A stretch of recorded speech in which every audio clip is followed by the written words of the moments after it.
Welcome back to AskAPop. Today we're talking about parachutes. Each and every one of them's important. Being married to a first grade teacher does have some perks. One of them being arts and crafts time. It's a thing.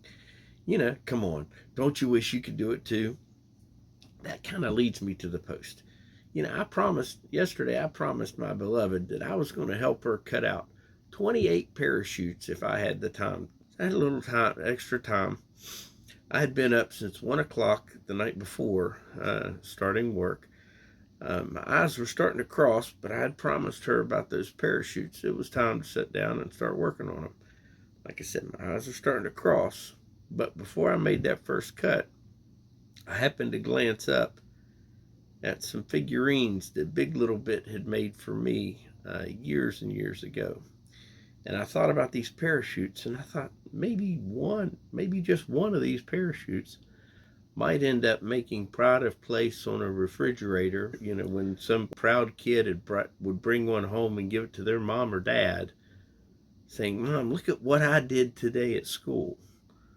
So as tired as I was, I stopped, took a big old gulp of coffee, and steadied myself, and I cut each and every one of those as if Little Bit was going to give that one to his mom or dad that night, because each one of those mattered.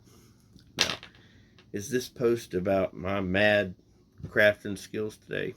No, not really. But it did make me think about our Christian witness and how each and every, we could use those parachutes as an analogy. Let's think about if we walk into a restaurant and we sit down to pray.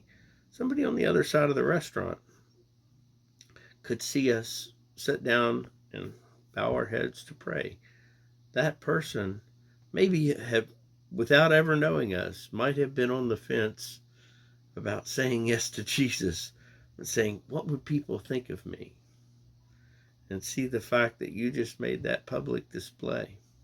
That's a parachute that you've just floated out there without even knowing it. Now let's think about a maybe not so good one.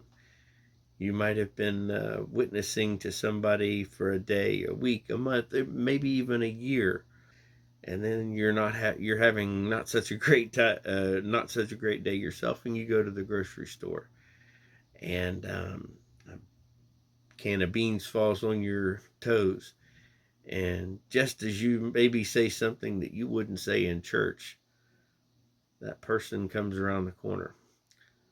What are they going to think of you? And all those things that you had said.